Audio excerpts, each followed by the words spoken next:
Apa itu qarin? Qarin itu asalnya dari kata al-qarnu. Sesuatu yang menempel lekat. Sesuatu yang menempel lekat. Al-qarnu. Ya, tanduk kerbau itu disebut dengan qarnun. Qarnul jamus. Qarnun, nempel dia. Ya. Kalau ada teman yang selalu lekat, memberikan pengaruh gitu kan, sampai nempel betul, nggak mau terpisahkan, taib, itu kemudian berubah katanya dari qarnun menjadi qarinun.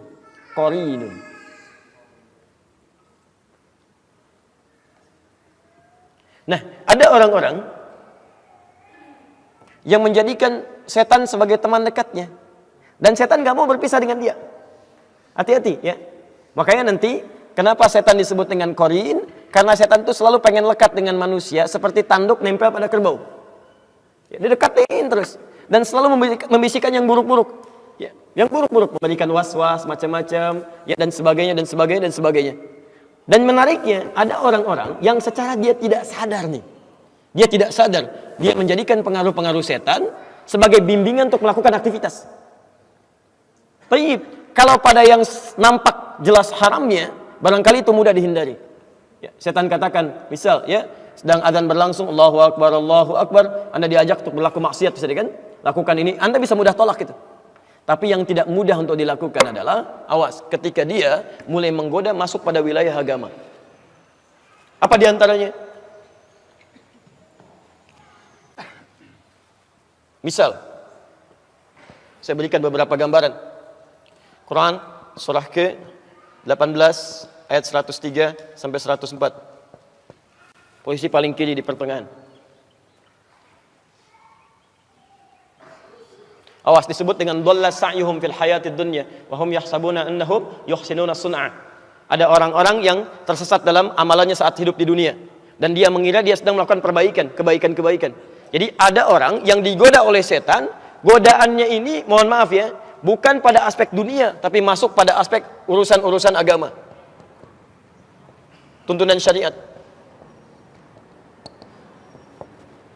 Misal, ya, Anda didorong untuk umrah berkali-kali, haji berkali-kali misalnya kan, padahal di sekitaran Anda ada orang-orang yang sangat membutuhkan, ya, ada orang fakir yang kehilangan mata pencahariannya, ada orang yang putus sekolah, ada macam-macam, bahkan Allah tempatkan Anda di lingkungan yang memang butuh perhatian. Tapi Masya Allah, Anda jadikan itu sebagai kenikmatan. Berangkat lagi, kasih cerita lagi. Sementara di sekitaran Anda sangat mengharapkan dan berdoa kepada Allah. Ya Allah, mudah-mudahan si fulan perhatikan saya. Hati-hati.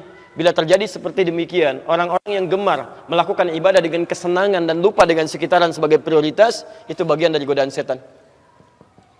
Hati-hati.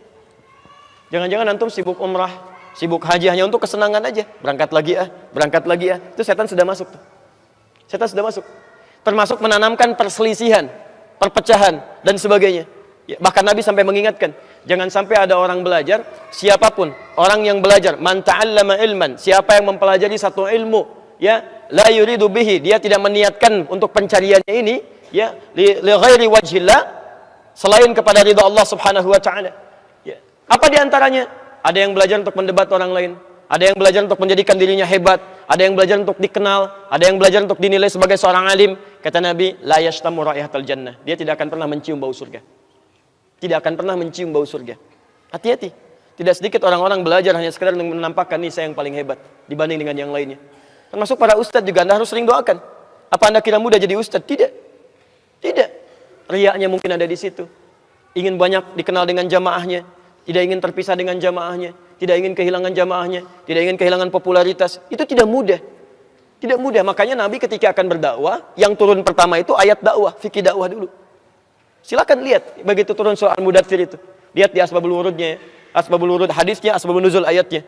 Ada di hadis Al-Bukhari, nomor hadis yang keempat, posisi paling kanan sampai dengan kiri ke sebelah atas, dari Jabir bin Abdullah. Ketika turun Quran surah Al-Mudaththir itu. Ya ayyuhal mudaththir, hei yang sedang berselimut, ya, Masya Allah, qum fa'anzir, sekarang mulai berikan peringatan. Apa kaidahnya? Wa rabbaka fakabbir, niatkan tulus untuk mengesahkan Allah, bukan yang lain. Ini artinya apa? Tidak sedikit orang-orang pendakwah yang ketika dia berdakwah niatnya bukan karena Allah, mungkin karena yang lain. Wa thiyabaka fatahhir, perbaiki penampilan. Wa rujza fahzur, Hindarkan kata-kata yang buruk, yang kotor. Ya, betapa banyak orang-orang berdakwah menggunakan kalimat-kalimat kotor. Ada yang jorok, ada yang mengarang ceritanya untuk membuat orang lain tertawa. Tidak sedikit yang menjauhkan dari Allah. Semua agama itu sama, menuju pada Tuhan yang sama. Masya Allah, Nabi berjuang lebih daripada 20 tahun. Berjuang untuk menegakkan kalimat tauhid, untuk membedakan ini Allah, ini bukan, ini yang layak untuk disembah, ini dijauhi. Tiba-tiba datang orang membawa gelar tertentu, ya menyebut dirinya ustadz, macam-macam, mengatakan semua agama sama. Bahkan ada yang masuk ke tempat ibadah orang lain mencela saudaranya semuslim, mengatakan ini keindahan Islam. Anda siapa sebetulnya? Ini kan aneh. Ini keindahan Islam tapi mencela saudaranya di tempat ibadah orang lain. Kurang sehat barangkali orang itu. Terlampau lelah mungkin. Jadi ada yang salah teman-teman. Ada yang keliru gitu kan. Makanya coba cek. Ya coba cek. Kalau Anda belajar pada sesuatu yang membuat Anda jauh dari agama, termasuk nanti lihat ayat itu akan turun deh. Akan turun ya. Termasuk ada orang yang dikaburkan dalam urusan agama, dia merasa benar padahal banyak salahnya. Ya, banyak salahnya. Saya berikan gambaran sederhana ya. Ketika Anda belajar Islam tapi tidak membuat Anda tenang pada kepribadian Anda, itu ada yang salah di situ. Pasti ada yang salah. Anda belajar Islam tapi semakin jauh dari Allah, nggak tenang atau sibuk mikirin orang lain misalnya, itu pasti ada yang keliru. Ya surga sendiri aja belum jelas, udah mikirin orang lain. Ada yang fatal di situ. Nah, itu yang disebut dengan qarin.